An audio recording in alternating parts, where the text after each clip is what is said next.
중에 이런 곡이 있지요. 날 구원하신 주 감사, 모든 것 주신 감사, 지난 추억이네 감사, 주 내 곁에 계시네. 향기로운 봄철에 감사, 외로운 가을날 감사, 사라진 눈물도 감사, 나의 영혼 감사해.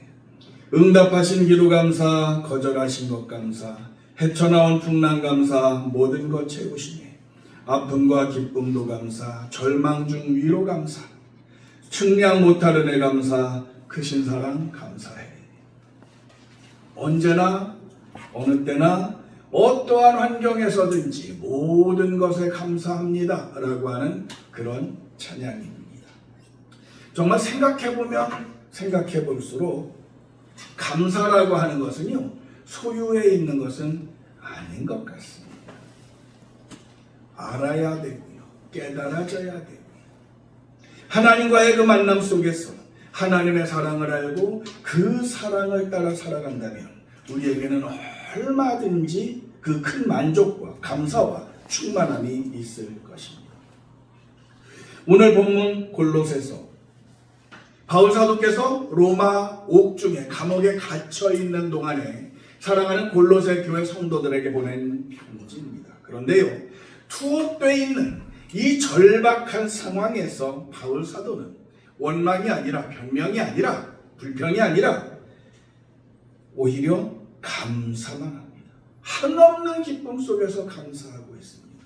근데 이 골로새서만 그런 것이 아닙니다. 우리가 일반적으로 옥중서신이라고 부르는 성경책이 4권이 있는데요. 에베소서, 빌립보서, 골로새서, 빌레몬서. 그래서 신학교 다닐 때 이게 성경 문제에 많이 나오기 때문에 외웠는데 에빌골빌 그렇게 외웠습니다. 에베소서, 빌립보서, 골로새서, 빌레몬서. 근데 이 옥중서신 그 어느 책을 보더라도 예외 없이 나타나는 모습이 있는데 그것이 뭔가 하면 바로 이 기쁨과 감사라는 겁니다. 그 어딜 찾아봐도 절망이 없습니다. 원망이 없습니다. 불평이 없습니다. 오늘 본문에도 보면 이런 모습이 아주 확연하게 드러나는데요. 본문 3절 말씀을 같이 한번 보실까요? 시작. 우리가 너희를 위하여 기도할 때마다 하나님 곧 우리 주 예수 그리스도의 아버지께 감사하노라. 감사하노라. 우리는 지금 2025년에 추수감사주일 예배를 하나님 앞에 드립니다. 이스라엘 백성, 성경에 보면 이스라엘 백성의 역사에 대한 이야기들이 많이 나오잖아요. 근데 그 이스라엘 백성들은요, 본래 애굽에서 노예 생활을 하던 사람들입니다. 그런 그들을 하나님께서 긍휼히 여기셔서 노예에서 해방시켜 주셨죠. 얼마나 감사한 일인가요? 그런데 이 이스라엘 백성들은 감사가 아니라 오히려 불평하고 원망을 계속합니다. 또 하나님께서 이 이스라엘 백성들을 탈출시키고 해방시키신 다음에 하나님께서 야, 이만큼 해줬으면 됐지? 이제는 너희들 능력대로 살아. 이러셨으면 어떻게 됐을까요? 그들은 광야를 지나면서 일찌감치 굶어 죽었을 겁니다. 아니면 낮에 더위 때문에 열사병으로 죽든지 밤에 갑자기 추워지는 그 날씨로 인해서 얼어 죽었을 겁니다.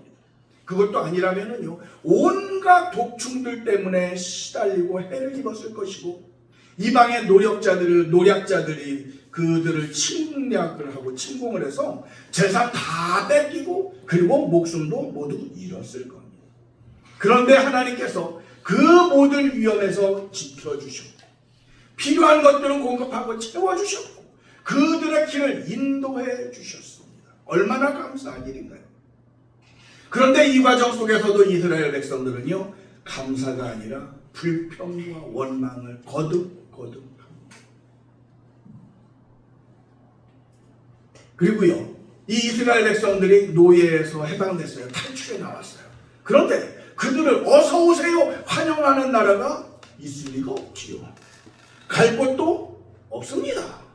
그런데 하나님께서 그런 그들에게 가나안 땅, 젖과 꿀이 흐르는 기름진 땅, 그것을 예비했다가 그것을 주셨습니다. 원망과 불평만 가득하고 계속하고 은혜를 모르는 그들에게 하나님은 또다시 은혜, 또다시 은혜, 또다시 축복, 이런 것들로 가득가득 채워주셨다는 겁니다. 그리고서는 말씀하십니다. 이 땅 너희들한테 주는 건데 너희들이 돈 주고 산 거 아니잖아. 그러니까 내가 선물로 준 이 땅에서 잘 살고 그러면서 이 땅에서 감사하면서 살아. 그리고 농사에서 수확을 하면 그 수확을 거두게 되면 먼저 하나님 앞에 나아가서 감사해야 되는 거야. 이렇게 가르쳐 주십니다. 그래서 그들은 그 땅에서 농사를 짓고 곡식을 심어 거둔 다음에 그 중에 얼마를 가지고 하나님 앞에 나와서 바친 후에 일주일 동안 축제를 열고 그리고 감사합니다. 이것이 수장절이라고 하는 절기의 시작이고요. 이게 오늘날의 추수감사절의 유래입니다. 물론 우리가 추수감사주일이라고 하지만 요즘 농사 짓는 사람들 별로 없잖아요. 우리 성도님들 중에는 농부가 한 명도 없습니다. 그러니까 어떤 분이 옛날에 그러더라고요. 저 농사 안 짓는데 무슨 추수감사예요? 라고 이야기하더라고요. 근데 우리는요, 추수 안 하지만 직장 생활에서 우리가 버는 수입, 사업해서 얻는 수입, 모든 것들이 있잖아요. 그렇게 하나님의 은혜로 일할 수 있는 것, 일한 대가를 받아서 먹고 살 수 있는 것, 그런 것들에 대해서 감사하는 겁니다. 우리를 지켜주신 것에 대해서 감사하는 겁니다. 더 나아가서 우리가 하나님의 자녀된 것과 하늘 소망을 갖게 된 것들에 대해서 감사하면서 추수감사주의를 지키는 겁니다. 사실 우리가 지난 한 해 동안 지나오면서 하나님께서 우리가 깨닫는 것도 있지만 못 깨닫는 것도 있을 거예요. 하나님의 은혜로 살아왔습니다. 얼마나 감사합니까? 바울사도는 이런 것 때문에 감사하는 겁니다. 따져보면은 부족한 것들도 많지요. 없는 것도 있어요. 그러나 하나님이 주신 은혜를 생각하면서 감사하는 겁니다. 오늘 본문에도 이 바울사도의 감사가 여러 가지 나오는데요. 무엇을 감사했을까요? 바울사도가 감사한 것은 첫 번째는 오늘 본문에는 나오지 않지만 그는 성숙함에 대한 감사를 먼저 합니다. 고린도전서 13장 11절의 말씀을 같이 보실까요? 시작. 내가 어렸을 때에는 말하는 것이 어린아이와 같고 깨닫는 것이 어린아이와 같고 생각하는 것이 어린아이와 같다가 장성한 사람이 되어서는 어린아이의 일을 버렸노라. 바울사도는 지금 어른이 되어서 성숙해진 후에 어린아이의 일을 버렸다고 합니다. 근데 어른이 돼서도 어린아이의 일을 못 버리는 사람들도 참 많습니다. 어린아이 특징들이 있죠. 순수하고 순박하고 그런 것들은 좋지만 또 한편으로는 미숙한 것들도 참 많잖아요. 이 바울사도도 그랬다는 겁니다. 어렸을 때는 내가 말하는 것이 어린아이와 같고 깨닫는 것이 어린아이와 같고 생각하는 것이 어린아이와 같았다. 모든 면에서 미숙했다라고 고백을 합니다. 그러다가 장성에서는 이제 성숙되었다는 것. 요즘 시장에 가보면 과일들이 많이 나와 있어요. 우리가 여기 장식도 해놨습니다만 과일이 잘 익어요. 특히 사과 익는 걸 보면 빨갛게 익어가는 게 참 예쁘잖아요. 그런데 이 사과 익어가는 걸 보고서 누군가가 그거 되게 늙었네 이렇게 얘기하는 사람들 거의 없습니다. 뭐라고 얘기해요? 잘 익었다 그렇게 얘기합니다. 사랑하는 성도 여러분, 사람도 그렇습니다. 늙는 것과 성숙하는 것, 익는 것은 다릅니다. 어떻게 다를까요? 그냥 세월만 지난다면 노인이 만들어지지만 그 세월 속에서 모든 것을 이겨내면서 하나님의 은혜를 알면서 지혜를 쌓아가면서 인격과 믿음이 더욱더 성숙되어 가면 그런 사람은 정말 잘 성숙됐다, 잘 익었다라고 얘기합니다. 성경에서는요, 노인을 공경하라고 말씀을 합니다. 그런데요, 모든 노인을 무조건적으로 존경해라 라고 이야기하지는 않습니다. 세월에 따라서 그 인격이 성숙한 사람, 그 세월을 이겨내면서 무르익은 사람, 그런 사람이 공경을 받을 자격이 있다라고 말씀을 하는 겁니다. 바울사도는 그렇습니다. 자신이 세상에 찌든 사람이 아니라 세월이 갈수록 고집과 아집만 늘어가는 그런 낡은 사람이 아니라 하나님의 은혜로 조금씩 예수님을 닮아가게 된 것, 그렇게 믿음과 인격이 성숙되어져 간 것, 그것에 대해서 감사하는 것. 또 하나의 감사의 이유가 본문에 나오는데요. 4절 말씀을 같이 보실까요? 시작. 이는 그리스도 예수 안에 너희의 믿음과 모든 성도에 대한 사랑을 들었으며, 이어진 5절을 보겠습니다. 시작. 너희를 위하여 하늘에 쌓아둔 소망으로 말미암음이니 곧 너희가 전에 복음 진리의 말씀을 들은 것이라. 이 감사의 내용이 자기에게 무엇이 주어지고 풍성하고 이루어지고 그런 것들이 아니라 골로새 성도들을 보면서 이 성도들이 볼수록 어쩌면 저들이 성숙한 신자가 되었는지 그걸 생각만 해도 감사하다라는, 그들이 얼마만큼 성숙했을까요?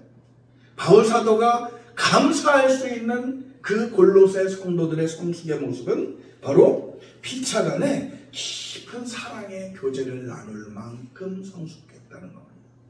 사랑의 교제를 서로 나눈다는 건요, 서로 성숙되어야 가능합니다.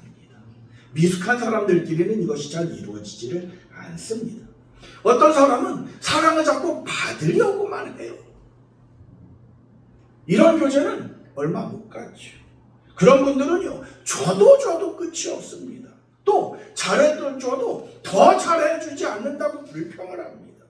그런 관계가 지속될 수는 없는 거죠. 반대로 어떤 사람은요, 자꾸 주려고만 합니다. 받으려고는 하지 않아요. 주는 기쁨을 알아서 그렇습니다만은, 그런데요, 이렇게 주기만 하려는 것도 역시 균형이 안 잡힌 겁니다. 주는 것뿐만 아니라 잘 받는 것도 사랑입니다. 그의 사랑을 거절하지 않고 수용하는 것, 그 사람 자체를 수용하는 것이기 때문에 그렇습니다. 이렇게 주는 사랑과 받는 사랑이 잘 어우러질 때 그때 교제가 깊어지고 그런 관계에서 또한 행복은 풍성해지는 것. 또 바울 사도가 감사한 것은요, 그들이 하늘의 소망을 담아두었다라고 하는 겁니다. 우리는 보통 눈에 보이는 게 땅의 것이니까, 들리는 것, 만져지는 것이 땅의 것이니까 그것에 자꾸 소망을 두려고 하고 거기에 자꾸 쌓아두려고 하고 그렇게 합니다만은, 그런데 우리가 땅에 쌓아둔 소망은요, 우리가 죽으면 바로 사라져버립니다. 또 이것은요, 쌓아둔다고 해도 누군가가 빼앗아갈 수도 있습니다. 아니면 세월과 함께 이것이 사라지게 됩니다. 하늘에 쌓아둔 소망은요, 하늘에 쌓아둔 소망은 죽어도 사라지지가 않습니다. 그리고 이 소망은 누구도 빼앗아갈 수가 없습니다. 바울 사도께서 이 골로새 교회 성도들을 보니까 그들이 소망을 땅에 쌓아두는 것이 아니라 하늘에 쌓아둬요. 지혜로운 믿음이지요. 그들의 믿음도 소망도 사랑도 이렇게 온전히 성숙해지더라는 겁니다. 그래서 그들은 소망을 하늘에 쌓아두는 겁니다. 바울 사도는 그것을 보니까 너무나 감사하다라는 이야기입니다. 그 다음으로는요, 결실에 대해서 감사합니다. 본문 6절 말씀을 같이 보실까요? 시작. 이 복음이 이미 너희에게 이름에 너희가 듣고 참으로 하나님의 은혜를 깨달은 날부터 너희 중에서와 같이 또한 온 천하에서도 열매를 맺어 자라는다. 하나님의 이 복음의 진리의 말씀이 골로새 교회에 들어왔어요. 그래서 그 교회에서 싹이 트고 열매가 맺히고 온 성도들이 풍성해져요. 그런데 그 교회에만 멈추는 것이 아니라 그것이 또한 각지로 퍼져나가고 온 천하에까지 전해지면서 풍성한 결실, 믿음의 결실, 하나님의 생명의 결실들이 맺혀지더라는 겁니다. 처음엔 미약했어요.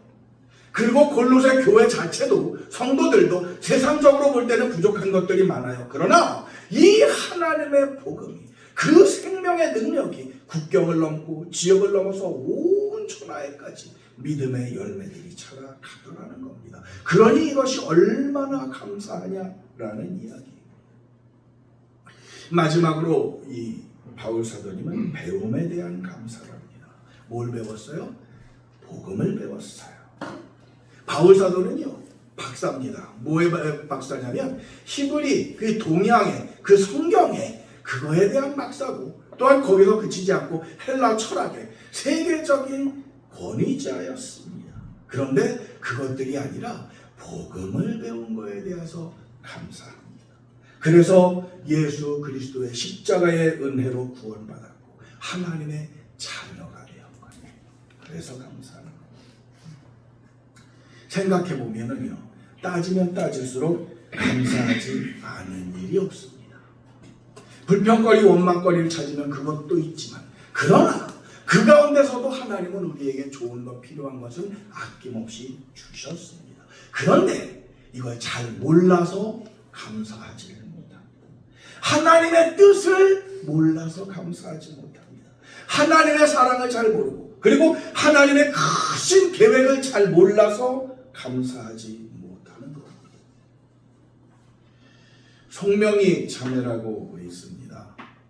이 자매가 태어나면서부터 뇌성마비였어요. 얼마나 불편했을까요? 얼마나 힘들고 절망적이었을까요? 그런데 이 송명희 자매가 시를 썼는데 이런 시를 썼습니다. 나 가진 재물 없으나, 나 가진 지식 없으나, 나 남에게 있는 건강 있지 않으나, 나 남이 없는 것 있으니, 나 남이 못 본 것을 보았고, 나 남이 듣지 못한 음성 들었고, 나 남이 받지 못한 사랑 받았고, 나 남이 모르는 것 깨달았네. 공평하신 하나님이 나 남이 가진 것 없지만 공평하신 하나님이 나 남이 없는 것 갖게 하셨네. 세상적으로 볼 때는 아무것도 없어요. 그러나 그는 영적으로 보면 풍성한 부자와 같은 사람이었습니다. 이 자매는 그것을 깨닫고 하나님께 감사합니다. 적어도 이런 분이 공평하다라고 하면 하나님은 정말 공평하신 분 아니겠습니까? 사랑하는 성도 여러분, 분명한 것은 우리 하나님은 창조주시고 전능하신 분이십니다. 또 하나 분명한 것은 그분은 우리를 지극히 사랑하신다는 것입니다. 그래서 우리 하나님은 우리에게 가장 좋은 것을 풍성하게 주시는 하나님이십니다. 우리가 그 하나님의 크고 원대하신 뜻을 잘 깨닫지 못해서 그렇지, 하나님은 하나님의 그 계획 가운데서 선하신 손길로 우리를 인도하시며 채워주십니다. 이런 하나님 앞에 늘 감사하며 늘 찬양하며 하나님을 높이는 가운데 감사하는 자들에게 내려주시는 하나님의 축복으로 말미암아 더욱더 풍성한 은혜를 누리는 우리 성도님들이 되시기를 주 예수님 이름으로 축복합니다. 이 시간 우리 함께 찬양합시다. 감사로 제사 드리는 자가 하나님을 영화롭게 하는